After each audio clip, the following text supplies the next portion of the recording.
Ils forment le premier bloc. Et ce n'est pas un hasard. Ils font et défont l'actualité, ils analysent, ils jugent. Ils donnent les vraies réponses. C'est cela, oui. Le premier bloc. C'est sur Planète Hockey, la radio.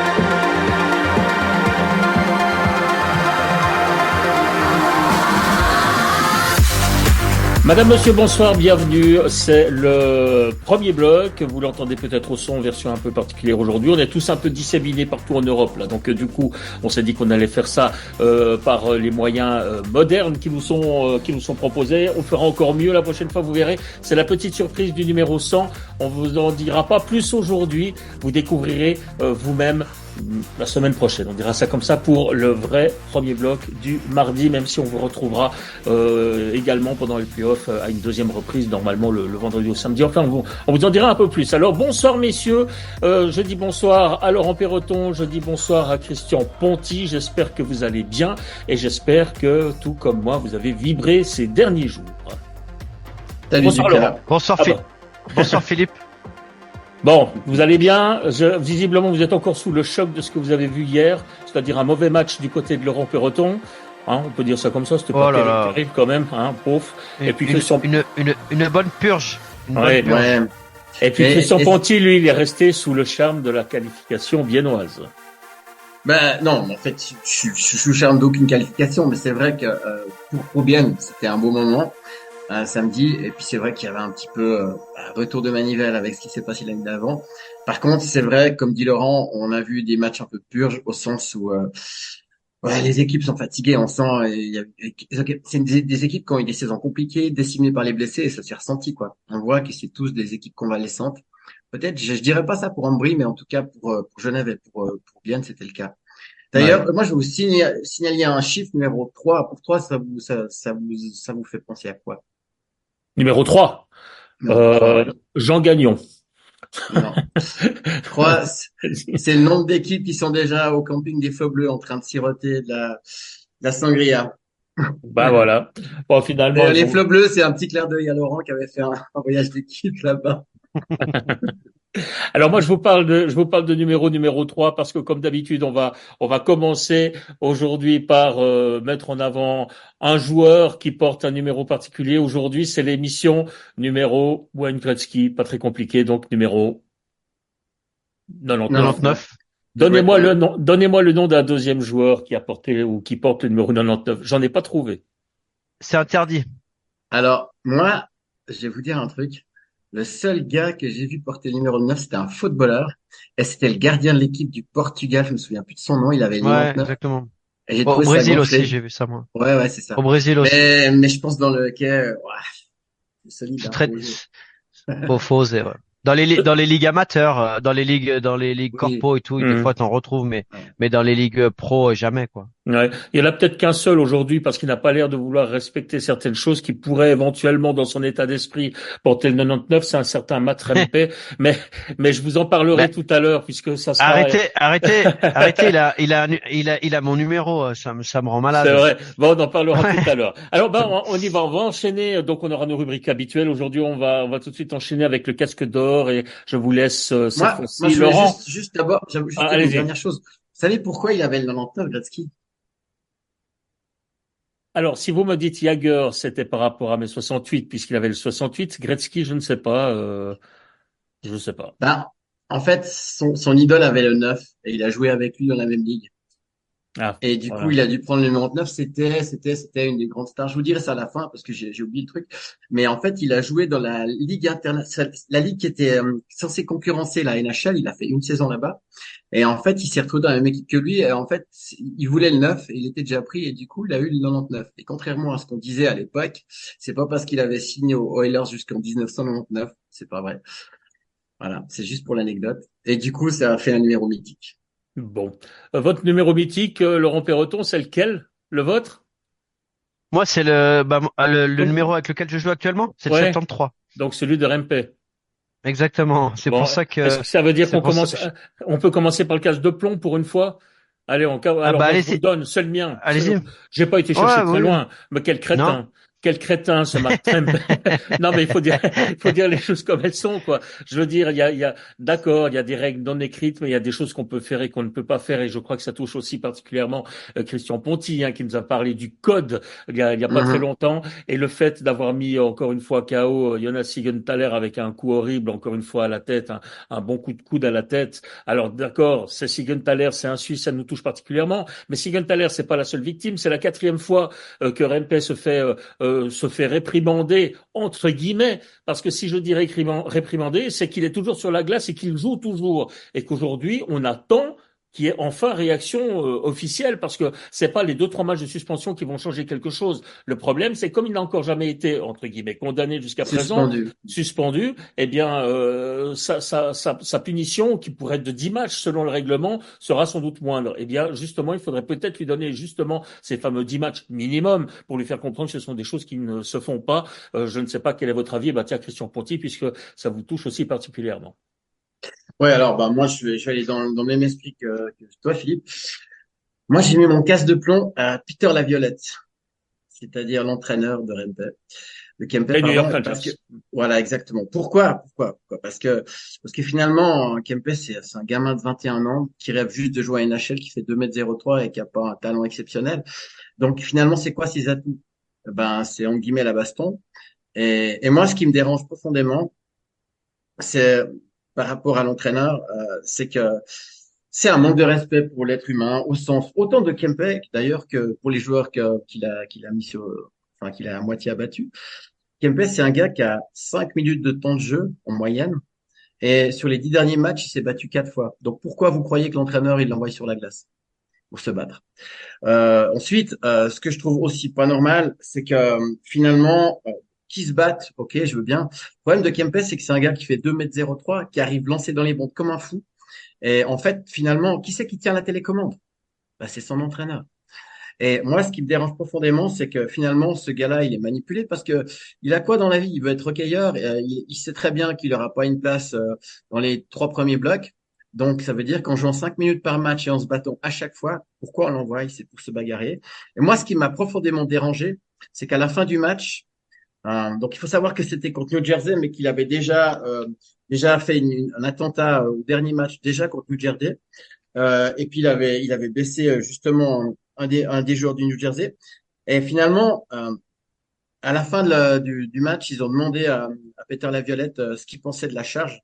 Et vous savez ce qu'il a répondu? Il a répondu, je sais pas, Il j'ai n'avait pas pas vu vu. les images. Ouais. Ouais. Alors quand tu sais qu'il y a des écrans géants où il repasse 15 000 fois le ralenti, il faut arrêter de se moquer du monde. Donc oui, évidemment que Kempe, c'est pas un prix Nobel, mais ce que je veux dire par là, c'est que c'est un gars qui est là parce que quelque part, il veut juste essayer de finalement se faire une place en NHL et gagner sa vie. Et moi, ce que je pense, c'est que pour moi, Peter Laviolette, c'est un arriviste, c'est un gars qui est prêt à utiliser n'importe qui. Et je rappelle quand même, parce qu'il faut aussi voir dans l'autre sens, c'est que Kempe, il s'est battu 4 fois en 10 matchs.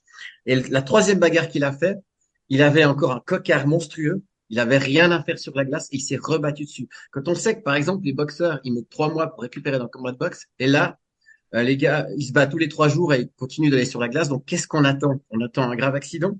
Et moi, je voudrais quand même faire un parallèle avec ça. Euh, on a eu un cas un peu similaire avec ce qui s'est passé du côté de Montréal avec Herbert Chakai. Et j'ai trouvé très intelligent la manière de Saint-Louis de gérer en fait Chakai. C'est-à-dire qu'à un moment donné, on l'appelait le shérif, il se battait à tous les matchs. Et le problème, c'est qu'il devenait contre-productif pour son équipe parce que, évidemment, quand tu as une place de Goons dans la ligue, tu dois faire tes preuves. Donc, quand tu es jeune, tu fais quoi? Tu te bats à chaque match. Mais le problème, c'est que ça devenait n'importe quoi parce que ça a arrangé par l'équipe et ça a surtout énervé son entraîneur. Et il l'a envoyé en HL et il lui a dit maintenant, tu vas jouer au hockey.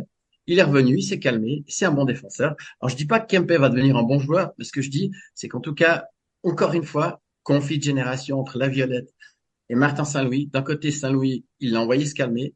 Et d'un autre côté, Laviolette, Il laisse faire. il joue à l'autruche. Il dit, j'ai pas vu. Tout le monde a vu, sauf lui, bien sûr. Donc, pour moi, oui, Kempes, c'est pas bien ce qu'il fait, mais Laviolette, c'est pire parce que quelque part, c'est lui qui tient la télécommande. Voilà, c'était l'avis de Christian Ponty. À vous maintenant, Laurent Perroton. Donc moi, mon casque de plomb, c'est un peu différent. C'est à l'image de la Swiss League avec le retrait du HCV Martigny, l'interrogation des Bellinzona Rockets, la promotion de Coire après seulement sa victoire en quart de finale de My Hockey League. Évidemment, la tristesse des fans de Martigny. Et je terminerai, je terminerai quand même par lire le communiqué du jour du groupe de supporters de Martigny, les Végari. Donc, rapidement, hein. Ils ont envoyé un email où ils expliquent, un communiqué où ils expliquent. Donc c'est le titre, c'est Désillusion, le HC Valais Martigny encore entre guillemets face à l'échec. Aujourd'hui, la décision de relégation volontaire du club en My Hockey League 3e division a été officiellement annoncée. Seulement une saison après notre ascension, cette décision était déjà connue de tous depuis quelques jours. Une communication officielle si efficace qu'elle a été constamment devancée par les médias qui avaient déjà publié la nouvelle depuis quelques jours, notamment le premier bloc et Planet Hockey. Nous n'avons donc pas été surpris par cette annonce, mais restons stupéfaits que cela ait pu se produire. Personne ne voulait vraiment y croire, pourtant elle est bien là. Force est de constater que l'histoire se répète année après année. Les personnes aux commandes du club cette année se sont révélées incompétentes. Nous pensons particulièrement à notre directeur qui n'a pas su être à la hauteur de ses tâches. Finalement, nous n'avons pas fait le maximum pour nous maintenir en Swiss League. Et il est évident que le projet HC Valais Martigny est tout aussi pourri que les précédents. Vous n'avez cessé de répéter que le nom était essentiel dans la quête des sponsors, que sans lui, il nous était impossible de survivre. Mais où sont donc ces actionnaires qui vous laissent vous casser la gueule dans l'indifférence? Le HCV est un échec pur et dur qui aura duré en 2e division moins longtemps que les entités précédentes. Ceci est peut-être un cri du cœur dans un moment de désespoir, mais rendez-nous notre identité. Il y a certainement un désamour de la part d'une partie du public octodurien. Vous êtes obligé de le comprendre. Comment peut-on infliger autant d'échecs à son public en si peu de temps et demander qu'il reste fidèle? Quant à nous, nous prenons ces quelques mois sans hockey pour prendre une décision à la suite de nos activités. L'optique de jouer à nouveau dans une ligue peu attrayante qui nous parle pas vraiment, nous semble peu réjouissante. L'optique de continuer à suivre un club qui nous a craché à la figure pendant toute la saison, qui n'a pas souhaité dialoguer, mais préféré utiliser l'arsenal judiciaire, nous semble également contraire à nos valeurs.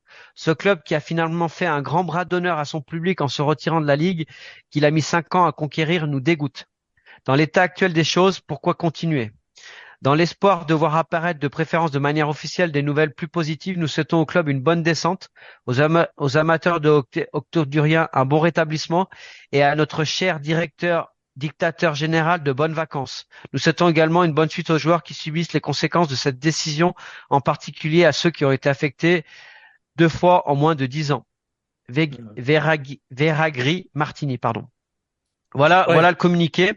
Donc en fait, ce qui est là où je voulais en venir, c'est qu'évidemment il y a beaucoup d'émotions dans ce communiqué. Il y a un ras-le-bol parce que évidemment vous avez vu ce qui s'est passé avec les différents noms durant de nombreuses années et puis dans d'autres clubs également. Et finalement ce qui est triste dans cette histoire, c'est que il y a les fans sont mécontents. Le président prend une décision lucide, hein, parce que en une saison, on se retrouve avec un million dans les chiffres rouges. Et puis on a engagé un directeur qui est licencié avant les annonces, mais qui finit son mandat et qui n'a pas été à la hauteur, qui vient d'un autre sport, hein, des sports extrêmes. Et ça remet en question évidemment le HCV Martigny, mais évidemment la ligue suisse de hockey sur glace, la Swiss League de hockey sur glace. Donc il y a beaucoup de colère. Moi, le seul truc que je peux vous dire de l'intérieur, c'est que quand même Patrick Poli, je vais le défendre un petit peu sur ce point-là, c'est qu'il a mis énormément d'argent, énormément. À chaque fois qu'on avait des saisons difficiles ou qu'il y avait des retards sur des primes, etc., il a toujours honoré les choses et c'est toujours lui qui a mis son argent. Donc évidemment que c'est compliqué, mais quand il y a 351 abonnements vendus, c'est difficile de régater. Après, aujourd'hui, il y a eu un article dans le Nouvelliste où il y a différentes personnes qui sont interviewées, où on explique qu'on peut pas budgéter avec les spectateurs. Je suis pas forcément d'accord. Aujourd'hui, le modèle du hockey, du sport suisse par rapport au modèle du sport français où tu as énormément d'aide des collectivités territoriales, des mairies, etc., etc. Et là, en Suisse, c'est le sponsoring, le catering et évidemment les rentrées spectateurs. Donc, ça ne marche pas, bah, tu es en grande difficulté. Et puis, le Valais est une petite région finalement avec 3 clubs, donc c'est très difficile de trouver des nouveaux sponsors. Et voilà, donc je sais pas où on va aller avec cette Swiss League. Le seul point positif que je vois, et vous avez vu le match hier soir, c'est que le HCV Martigny a accueilli en début de saison Jérémy Berchi, qui est aujourd'hui devenu l'un des plus grands espoirs de la National League et qui, grâce à sa confiance qu'il a acquérie en Swiss League, aujourd'hui a un rôle essentiel et le meilleur buteur de Bienne en play-in en National League. Donc il y a quand même des points positifs, mais justement ce genre de points positifs, il faut s'en servir et peut-être revoir la ligue sur le nombre de joueurs de moins de 23 ans, etc., etc. Ouais, Mais la question, allez-y, juste allez-y, pour, Christian. juste pour aller dans le sens de ce que tu dis, peut-être aussi l'erreur de casting, c'est, tu le dis très justement, une des réussites, c'est Berchi, c'est Pache et compagnie. Mais est-ce que Martini est réellement un farm team? Il parle d'identité. Forcément, t'as pas d'identité quand tu es un farm team. Et c'est souvent le cas. Les vrais farm teams, c'est les équipes qui appartiennent à une équipe, comme c'est le cas avec Zurich et Getse, ou bien Bellinzone avec les Rockets, enfin. Et du Avec coup, je Ambry. pense que, voilà, exact. Et si tu regardes bien, après, les entrées de spectateurs avec 350 abos, c'est Pochon qui disait ça, et je pense que sur le fond, il a pas tort, mais pourquoi il y a que 350? Est-ce que finalement, ce problème d'identité, il est pas lié? Ce que je veux dire par là, c'est que les années où Martigny avait du monde, c'est quand il y avait beaucoup de Valaisans dans l'équipe. Et Et le Valaisan, l'infrastructure également, la patinoire, aussi, parce que voilà. c'est Mais vraiment désagréable d'aller suivre un match au c'est forum. ça. Et le problème, c'est qu'on revient sur le problème du hockey valaisan, hein. Parce que maintenant, si on va plus loin, on va dire Sierre ou Liège, c'est qui les prochains? Et finalement, quelque part, est-ce qu'il y a de la place pour tout le monde? Et comme tu l'as dit dans ce fameux article, tant qu'ils n'arriveront pas à trouver un terrain d'entente, et puis ça c'est hyper compliqué. Et je trouve que ce qui est criard aussi à ce qu'on voit, c'est la différence entre le Valais central et le Haut-Valais, où là ils construisent des patinoires à tout va. Et quelque part ils arrivent à s'entendre. Et de l'autre côté, en bas, les patinoires sont vieilles. Et le problème, c'est que les résultats ils suivent pas non plus. Ouais.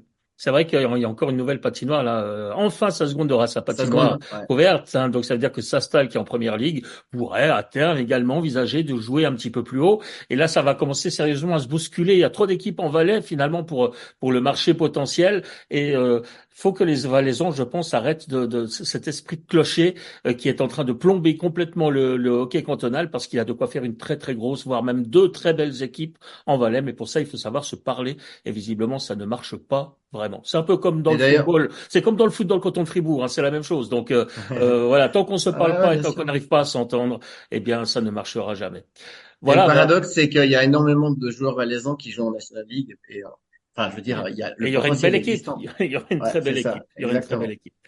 Voilà donc pour les casques de plomb. On va enchaîner avec le casque d'or, puisque j'ai commencé avec mon casque de plomb. Je commençais avec le casque d'or. En fait, c'est un casque d'or en avance. Parce que j'aurais pu donner un casque de plomb à cette formule de championnat à tous les niveaux qui commence sérieusement à me gonfler, pour utiliser un terme encore très poli. Franchement, ce qu'on vit en cette fin de saison avec ce play-in en aller-retour, mais qui ne sert à rien, il faut dire les choses comme elles sont. Regardez la situation aujourd'hui, il faut quand même gagner le dernier match pour pouvoir se qualifier. Le premier match ne sert à rien. Je veux dire, ce match nul, enfin bref, passons. Et puis alors au niveau de la Swiss League, eh ben on attend maintenant de savoir si Holton va se qualifier pour la finale contre la Chaux-de-Fonds ou pas. Donc en fait, je vais donner mon casque d'or d'avance à Holton en espérant que Holton, j'ai rien contre Getseka Lions, mais en espérant que Holton gagne ce soir contre Getseka pour qu'enfin Ajoie et Cloton sachent s'ils jouent encore cette saison ou pas, et au moins pour avoir encore un semblant de petit quelque chose à vibrer dans cette Swiss League qui aujourd'hui me semble faire à peu près tout faux, y compris au niveau du calendrier, au niveau de ce qui se passe. Donc à l'avance, je remercie Holton de bien vouloir redonner encore un peu d'intérêt à cette Swiss League qui n'en a pas beaucoup, parce qu'effectivement, à part le titre de champion de deuxième division, s'il n'y a pas une promotion-relégation en jeu, c'est quand même une bonne partie de notre plaisir également qui va s'envoler. Voilà, donc mon casque d'or à l'avance pour Holton. Laurent Piroton. Moi, mon casque d'or, peut-être qu'on a le même avec Christian, mais moi, c'est Andrei Bikov pour son immense carrière et sa fidélité à son club de cœur. formé à Fribourg-Gotteron, a toujours joué dans son club. Environ 700 matchs de National League, 27 matchs de Champions League, une Coupe Spengler, 10 sélections en équipe nationale A, 29 sélections en équipe nationale junior, dont un titre de champion du monde U18 catégorie D1A, soit la deuxième division internationale. Toi, le joueur de poche avec ton patinage exceptionnel, ta vista aiguisée, et là j'ai une petite anecdote quand même. Lorsqu'on fait les cours d'entraîneur, on a un test de patinage avec maniement de puck et c'est en zone neutre, ou en NHL, c'est les meilleurs joueurs font entre 19 et 20 secondes. Et Andrei avait fait 19-21 en patinant vraiment tranquillement. Et le deuxième meilleur patineur, c'est Sandy Janin qui avait fait 19-35. C'est pour vous dire la qualité de son patinage et comme il est fluide dans son maniement. Donc j'avais été très très impressionné. Nous te souhaitons le meilleur dans la suite de ta vie. Triste de te voir arrêter ta carrière alors que tu as encore beaucoup de talent sous la pédale. Ta fidélité à ton club est remarquable et ton attitude et ta gentillesse fait de toi un coéquipier modèle. Et la proposition des joueurs pour te donner une partie de leur salaire est révélatrice. Et c'est là ta plus grosse victoire de ta carrière. Nous te souhaitons également de finir sur un titre dans ta maison. Salut l'artiste. Alors moi, je vais rajouter à ce que Laurent a dit. Euh, j'ai hésité aussi, hein. C'est pas loin mon casque d'or. Je voulais juste rajouter que moi, quand un certain Slavadikov s'est retiré, j'étais sur la glace à côté d'un certain Philippe Ducaro. C'est vrai. Et en fait, C'est vrai. il a fait entrer son fils à On 10 minutes de était la fin. entre les bancs des deux équipes. Exactement, Effectivement. exactement. Il y avait que des stars russes, c'était incroyable. Et en fait, il a fait entrer son fils. Et alors, ce qui est drôle, c'est que c'est comme tu le dis très bien, Laurent, il a hérité de deux choses de son père. C'est le patinage et ses longues cannes. Et c'est incroyable. Il a le même patinage que son papa, avec ses jambes un peu en X comme ça, mais qui va tout le temps vite, toujours la canne par terre très longue.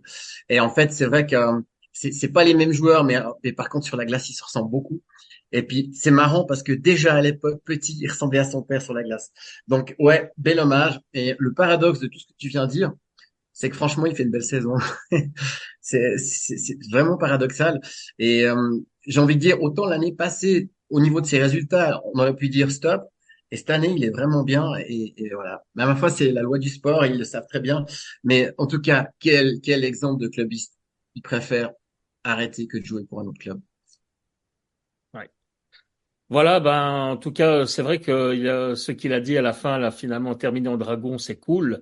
Je sais pas si vous avez écouté le podcast de Oui, La oui, Liberté, point bien de sûr. vue. Ouais, Pour tous ceux qui ne l'ont pas écouté, allez à 29 minutes. magnifique. C'est là. Si vous entendez du bruit, c'est qu'il y a des travaux autour de moi. J'espère que vous l'entendez pas trop. Enfin, Non, bon, tant mieux. Toujours est-il allez voir à 29 minutes, allez écouter à 29 minutes, c'est très poignant. Et même le journaliste a aussi la gorge très serrée en entendant les propos d'André Bikoff. Voilà donc pour nos casques de cette semaine, alors que je reçois un message. Ah ben, vous voyez les messages qui continuent d'arriver même lorsque la mission a commencé. Oui, allez-y, Laurent, je crois que vous voulez dire quelque chose. oui, moi j'avais un dernier casque, mais c'est un casque un Ah, peu différent. C'est le casque vert, la couleur de l'espoir. On en a un peu parlé, mais au Valais, après Brigue, Viège, Rarogne, c'est au tour de Saint-Stal d'avoir sa nouvelle patinoire, ouverture prévue Ça, c'est ce que je en disais avant. juillet ouais. 2025, ouais, exactement. Le HC Saint-Stal, depuis cet hiver, évolue à Brigue en attendant sa nouvelle patinoire. Content et à la fois nostalgique. Nostalgique pourquoi? Nostalgique Ouais. parce que des pneus lancés sur la piste lors d'un breakaway, ça va me manquer. Des gros 4x4 avec les feux allumés en plein phare pour éblouir la vue du gardien adverse, ça va me manquer. Les boules de neige lancées sur le banc des joueurs, ça va me manquer. Les matchs où tu devais deviner où était le puck sous la neige, ça va me manquer. Les problèmes de chronométrage, la lumière qui pouvait s'éteindre lorsque tu avais le momentum, ça va me manquer. Et pour finir, l'entrée des vestiaires avec 3 mètres carrés, avec les deux équipes, les arbitres, les toilettes publiques et quelques supporters et supportrices avinés, ça valait d'être vécu et tu pouvais t'attendre à toute éventualité. Des vrais bons souvenirs et je suis vraiment triste à la fois très content parce qu'il fallait que ça cesse, mais vraiment triste parce que on a vécu avec Christian des moments tout C'est simplement vrai. exceptionnels. Une C'est dernière vrai. anecdote, on l'avait déjà mentionné, mais un jour on joue un match, c'est très très important, c'est un peu serré, ils ont besoin de points. Il y a un bout de glace qui se détache proche de la bande. Là, on pense que le match va être annulé. Et ben non, tout le village arrive et là, il démonte la bande, il l'avance Comme ça, le trou se retrouve en dehors sur le bout d'herbe. On se retrouve avec une bande qui ressemble au lacet de l'Alpe d'Huez. Et puis, on finit le match comme ça. Voilà, ça, c'est Sastal. Et j'ai passé des moments merveilleux. Et moi, je vais rajouter quelque chose à ce que dit Laurent. On a vécu aussi un moment incroyable. On est allé un mardi soir en playoff à Sastal. D'ailleurs, on appelait ça notre Winter Classic là-bas, hein. Et on arrive, en fait, ils annonçaient déjà une météo avec de la neige, donc normalement, ils annulent, mais non, non, non, à Sastal, non, non, faut venir. Donc, on vient depuis Morges, on se tape les 3 heures, on monte là-haut, et effectivement, il neige. Après avoir fait la roll-bas 6 fois en même pas 25 minutes de temps de jeu, les gars, ils disent, ouais, on est désolé, il va neiger toute la nuit, hein. Et donc, ils décident que pour finir, ils veulent peut-être annuler le match. On revient une semaine après, hein, même pas 3 jours après, parce qu'il faut revenir, c'est ça le problème. Et en plus, c'est à charge du club. Et là, il neige, on joue, il neige, on joue. On arrive enfin au bout du match. Et à la fin, il faut signer la feuille de match. Et là, on attend pour rentrer. Et le gars, il dit, désolé, pas de Wi-Fi. On pouvait pas signer la feuille de match parce qu'il n'y avait pas de Wi-Fi. Donc, on est rentré à pas d'heure. Et en plus, cerise sur le Sunday, on arrive dans le cas et on n'avait pas de chauffage. On est rentré à -10. Non, c'était mythique. On était là. Puis le gars, il était exceptionnel parce que ils avaient du Wi-Fi, mais il était pourri le Wi-Fi. Mais en fait, pour nous emmerder, il disait parce que pour avoir le Wi-Fi, il fallait le Wi-Fi pour pouvoir signer la feuille de match. Et en fait, des fois, le gars, Pour pouvoir partir, 45 minutes, voilà, il disait, pas de Wi-Fi, que c'était pour nous emmerder, quoi.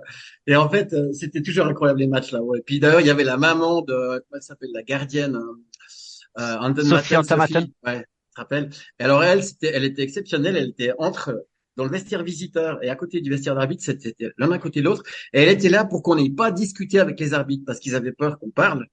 Et je me rappelle d'un match où Laurent était énervé. Puis il dit, elle veut quoi cette 3 petits points? Et puis elle lui répond, passe! C'était un peu escapé sur les bords. C'était mythique. J'ai cru que ça partait en baston. Mais non. Mais au final, on a toujours gagné là-haut. Ouais. C'est compliqué, mais on a toujours gagné. Mais c'est vrai, c'était le Winter Classic. Et pour conclure, c'est la fin des rumeurs aussi de ces fameux matchs gagnés aux cartes avec l'assentiment Oui. des arbitres parce qu'il faisait trop froid dehors et qu'on préférait jouer le score du match à une table de jeu. Voilà, messieurs. Bon, ben ça c'était donc on a fait le tour de nos Non, casques. J'ai non, Non, juste une j'ai dernière, oublié le vôtre. Ah oui, non, non. Non, mais juste une dernière anecdote par ouais. rapport à ça. Et il nous écoute souvent. Et il vit en Thaïlande maintenant. C'est Thomas Tasny, hein, oui. le fils d'Anton. Et en fait, Thomas Tasny, je l'avais placé en power play devant la cage. Et après chaque match à sa salle, il revenait. Il avait les mollets ultraviolets, quoi. Il prenait des piquages avec les Il se cannes, prenait des etc. slash. Et puis un jour, il est arrivé là-bas et je le voyais devant la cage. Il prenait des immenses slash et il bougeait pas. Il avait pas mal et tout. Et moi, je me demandais mais comment c'est possible? Et en fait, il s'était équipé puis il avait pris des protèges tibia de foot qui s'étaient installés sur les mollets. Et t'avais le gars qui était en train d'essayer de lui piquer les mollets. Puis rien à faire quoi. Thomas il sentait rien. Donc c'était une belle anecdote encore. Ouais, ouais. C'est juste. Non, c'est mythique. Alors oui, il y a encore un casque. J'ai oublié un casque d'or. C'est le Ouais, vôtre, casque Christian d'or. Pontier. Ouais, Oui. ouais. Parce que Oui. moi, je savais que Laurent, il allait certainement parler de Pick-up Junior. Et moi, mon casque d'or, je le donne à Elliot Berton. Pour sa dernière saison en National League, il y a seulement 31 ans, et qui a eu droit à un super hommage. J'étais au match à Vienne. C'était très émotionnel, il est très ému. Et je pense pas qu'il avait envie d'arrêter le hockey. Alors exactement finalement comme Bikoff. Moi, je suis rarement pas d'accord avec Marc Gauchi, mais je trouve que si un gars que j'aurais signé cette année, c'était bien Berton. Parce que déjà, il faut quand même savoir que l'année passée, il a une saison méga compliquée entre les blessures, la saison à chaud de fond. Le titre pour lui, c'était un peu la photo d'équipe, hein. Il n'a pas tellement participé. Et là, cette année, il est arrivé et on a eu droit au vrai, au grand Elliot Berton.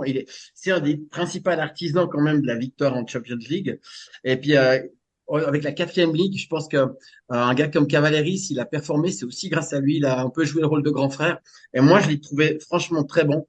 Et j'avoue, ça me fait un peu mal au cœur pour lui qu'il parte parce que à 31 ans, mais encore même principe finalement que Bikoff, il veut pas jouer pour une autre équipe. Et je trouve Ouais, il a des ça, offres. Il a deux allez, ouais, c'est offres. ça, Il a deux offres, mais exact, il veut rester. Il va avoir un deuxième enfant. Il veut rester dans la région c'est ça. genevoise et puis il veut pas jouer pour une autre équipe, donc il préfère arrêter. Ben, moi, très franchement, à un moment donné, j'ai pensé qu'il irait à Bienne parce qu'ils s'entendent hyper bien avec Gaëtan Haas. Et Hmm. du coup, je me suis dit, je le verrais bien là-bas. ou voire même Ambry, un petit club comme ça. Enfin, je veux dire, c'est Il a quelqu'un déjà qui a joué, encore du, il a déjà joué dans les deux clubs d'ailleurs. c'est ça. Mais c'est un gars qui a encore du bon hockey dans les pattes et puis qui a fait pour moi, qui a fait un retour vraiment remarquable. Et c'est un des rares joueurs cette année qui a fait sa saison du côté de Genève. C'est un peu dur, hein, finalement, il est pas signé.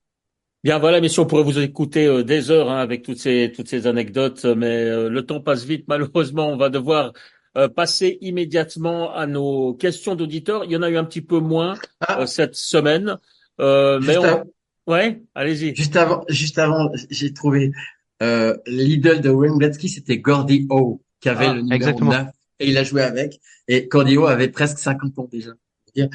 Et il était tellement fan de lui. Et c'est de là aussi, parce que je vais au bout de mon anecdote, que Wayne Gretzky joue avec le maillot dans sa cuissette parce qu'il avait un maillot tellement grand, il était tellement jeune, il était beaucoup trop grand. Et c'est Gordillo qui lui a cousu son maillot derrière et il a gardé ça toute sa carrière. hum, Fin de l'anecdote. ouais. Bien, des anecdotes aussi avec les maillots, entre parenthèses, il y en a plein, on va en garder, mais aussi du style, vous savez pourquoi les maillots les noms à l'époque, les noms se trouvaient dans le bas des maillots et non pas sur le haut des maillots, et en fait, ça a été lancé en Suisse, la mode des noms en haut a été lancée par Jean Martinet, ça l'énervait beaucoup de voir les noms à l'intérieur des cuissettes. Parce que les joueurs mettaient les maillots à l'intérieur des cuissettes et du coup, il s'est décidé à l'époque, lorsqu'il était président de Gauthieron, eh bien, de transférer le nom du joueur en haut et non pas en bas, notamment. Ça fait partie de ces anecdotes liées à tous ces chandails. Bon, alors on va maintenant passer donc aux questions. Il n'y en a pas eu trop cette semaine. On sent que les spectateurs et nos auditeurs sont un petit peu dans l'entre-deux, ils savent pas trop, ils sont un peu comme nous, hein. C'est difficile un petit peu de lire cette saison quand même, que ce soit en National League ou en Swiss League, mais surtout en National League, parce que on se dit que tout le monde aujourd'hui a encore toutes les chances de remporter un titre. Quand on voit ce que fait Bien aujourd'hui, qui aujourd'hui pourrait écarter la possibilité de voir Bien encore en demi-finale ou autre, quoi. Je veux dire, tout semble possible, même si effectivement sur la base de ce qu'on a vu dernièrement, ce serait quand même un bel exploit. Mais enfin, vraiment, tout semble possible. On va commencer avec une question d'un Gilles. Je dis d'un Gilles parce qu'il y a deux Gilles qui ont écrit cette semaine.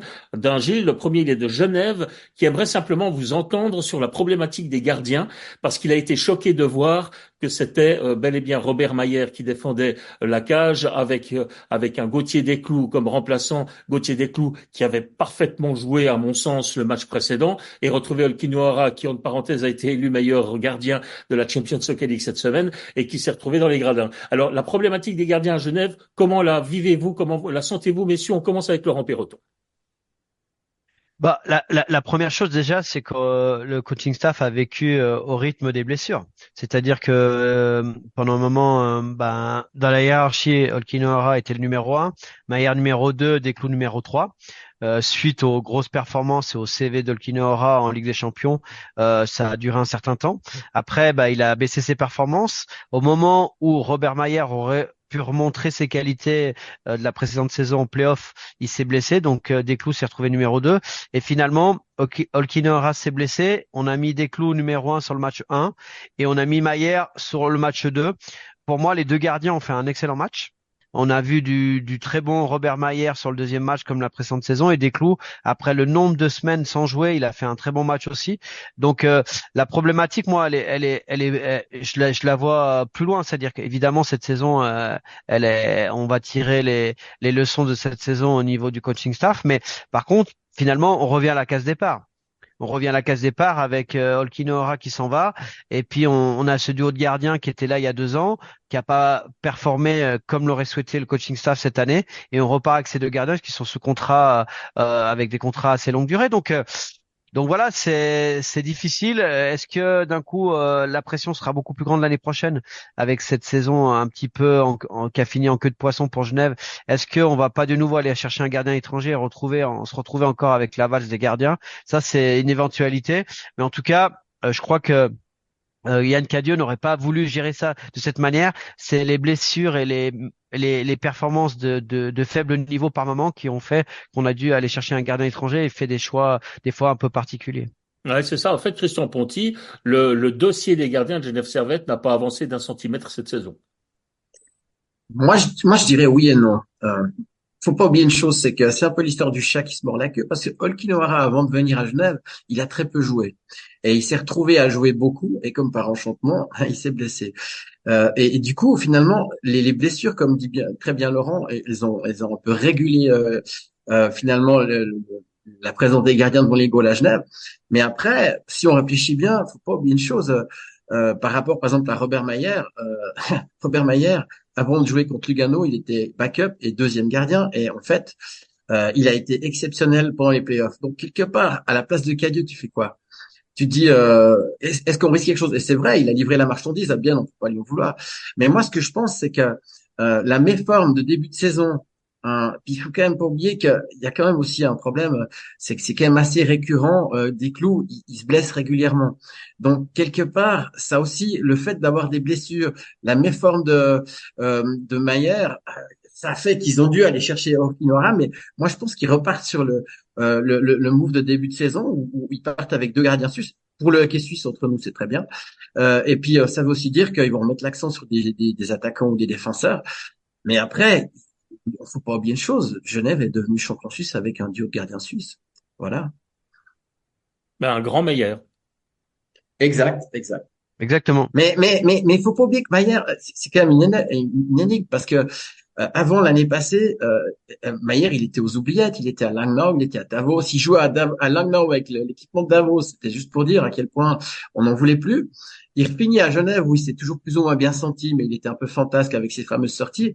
Et tout d'un coup, Mayer, il est devenu plus responsable, il est devenu plus sage, j'en sais rien.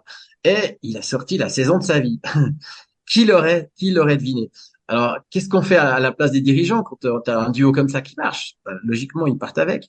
Après, si on réfléchit bien, c'est pas les seuls qui ont eu des problèmes. Ils ont pas vraiment digéré ce titre. Ils étaient tous un peu fatigués. Du coup, Olkinoara, c'était un peu le truc pour sauver la Coupe d'Europe. C'est ce qu'il a fait. Mais lui aussi, comme il a pas beaucoup joué, bah, il s'est blessé.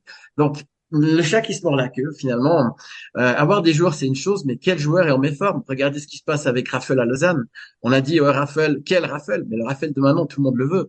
Celui qui est tout le temps blessé. C'est le même principe pour les gardiens à Genève. Oui. Merci pour cette réaction, messieurs. Puisqu'on a ouvert avec un premier Gilles, on va continuer avec un deuxième Gilles dont je ne connais pas l'origine. Mais c'est une remarque, c'était surtout une réaction que je voulais donner par rapport à un propos où ce Gilles-là s'étonnait que l'on ait fait une news concernant la KHL sur notre site planethockey.com il y a quelques jours. Une news parmi les 8 ou 9 000 que nous avons pu poster sur ces 2-3 derniers mois. C'est pas beaucoup. Si on l'a fait, c'est parce qu'on estimait ça aurait pu être KHL, ça aurait pu être en Slovénie, ça aurait pu être en Belgique, ça aurait pu être n'importe où.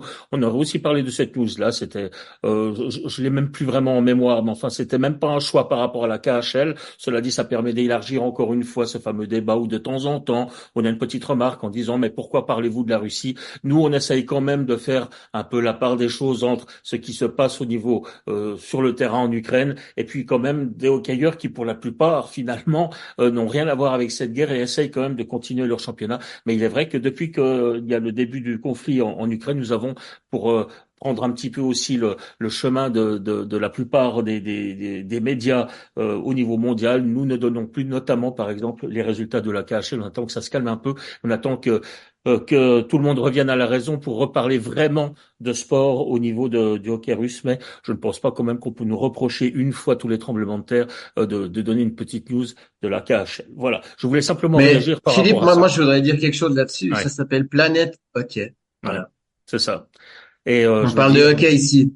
On parle de hockey, on n'a pas envie de parler de la guerre et le championnat d'Ukraine. Mais je pense pas que tous les hockeyeurs russes sont pour la guerre. Exactement, le championnat de Russie continue quand même d'avoir lieu. Le championnat d'Ukraine étonnamment également aussi. Le championnat de Biélorussie également. Tous ces pays qui sont donc concernés par le conflit. On n'en parle pas trop, mais on ne va pas non plus décider d'écarter complètement une news si nous la jugeons éventuellement digne d'intérêt. Voilà, je pense qu'il fallait simplement avoir cette réaction. Je pense qu'il n'y en a pas d'autres de votre part, messieurs. Et on va partir sur la troisième question. Je vous l'ai dit, nos auditeurs ont un peu de peine à se situer cette année. Là, j'ai une auditrice bernoise. Elle s'appelle Suzy et elle nous demande simplement qui voyez-vous en demi-finale. C'est vraiment très large comme question. Hein. Déjà Zurich, je Donc pense. c'est une supportrice de Berne. Donc entre les lignes, il faut savoir lire. Est-ce que Berne sera en demi-finale cette saison? Est-ce que Berne a enfin fini de nous décevoir? Je vous écoute. Moi pour répondre à Suzy, je dirais que s'il y a deux équipes quand je suis classé en haut que je n'aurais pas aimé affronter en tant Lugano et Berne. que Berne et coach, Lugano. c'est Berne et Lugano, Mhm. exactement. Berne et Lugano parce que bah, parce que Lugano, c'est une équipe qui avait passablement des blessés, qui sont en train de revenir. Et quand on regarde le contingent, on y reviendra après sur les play-in. Je vous ai fait un petit format là-dessus. Vous verrez que ça reste très très solide. Et puis Berne, ils ont retrouvé cet ADN. Cet ADN, c'est aussi évidemment de jouer quand on joue à domicile, mais aussi lorsque les matchs sont serrés ou lorsqu'on est mené au score, on a retourné des parties avec beaucoup d'intensité. Il y a un mélange d'étrangers de talent, de jeunes joueurs suisses qui sont passés par la formation bernoise et puis de joueurs emblématiques comme Chervet. Donc du coup, c'est une équipe qui va poser des problèmes et ça m'étonnerait pas de les voir en demi-finale ou aller dans une longue série en quart de finale. Ouais, moi j'ajoute que Berne a l'entraîneur qui correspond à son équipe et vice-versa. Et en plus, même si on prend le trio de gardiens, ils sont très complémentaires. On sent qu'il y a une bonne ambiance, un vivre ensemble qui est bon. Et si Berne a une bonne équipe et qui commence à aller loin en finale, le public va suivre. Donc moi je pense que Tapola, c'est vraiment c'est le gros transfert du côté de Berne. Et en fait, c'est un gars, c'est une main de fer dans un gant de velours, les fameux sévères mais aimants. Et c'est payant pour l'instant. Et il y a eu pas mal de mouvements cette saison avec des joueurs transférés, des joueurs recrutés, etc. parce qu'il sait exactement ce qu'il veut.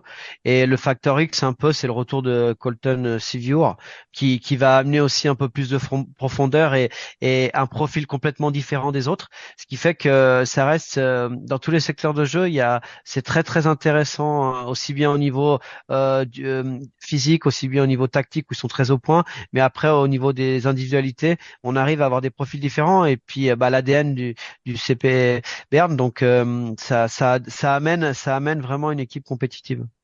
Ouais, puis on peut rajouter encore l'alternance des gardiens, qui n'était pas le cas l'année passée. Reidenborn jouait 95% des matchs. Cette année, c'est plus le cas.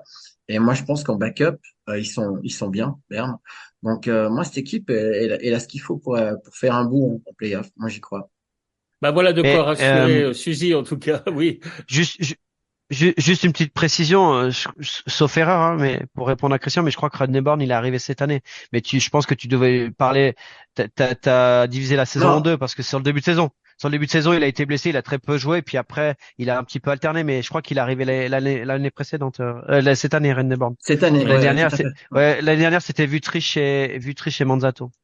exact. Voilà, mais c'est vrai que Ray de Born s'est quand même distingué par une certaine irrégularité, et c'est vrai que j'ai même pu lire sur certains sites de journaux qu'on lui mettait un petit peu sur le dos les performances moyennes du SCB cette saison. J'ai trouvé ça un peu sévère, mais c'est vrai qu'il n'a pas toujours été parfait. Bon, enfin bref, de Mais quoi. comme tous ces Bah, gardiens étrangers, ils ont fait un Ouais, début tonitruant et derrière, ils sont rattrapés par la pression. ouais, il y a que ouais, il y a beaucoup il y a de, Seteri qui tient bien le coup. Ouais, exact. C'est Erubec, Meritia. Et Ouais, Roubec. exact. C'est les Erubec. deux. Ouais.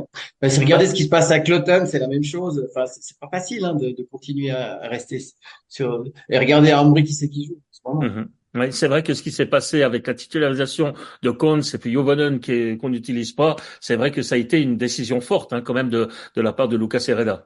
Mais on en parlera peut-être tout à l'heure Ouais. dans le Ouais, cadre des play-ins. ouais, D'ailleurs, exactement. je vous propose d'enchaîner maintenant avec l'actualité pure, à savoir, on y va avec les play-ins d'abord, Laurent? Enfin, Non, dites-moi. alors je voulais aussi revenir sur une dernière question en fait, Allez-y. sur ce qui s'est passé sur la précédente émission où j'ai mis un casque de plomb en expliquant certaines choses sur les stats avancées.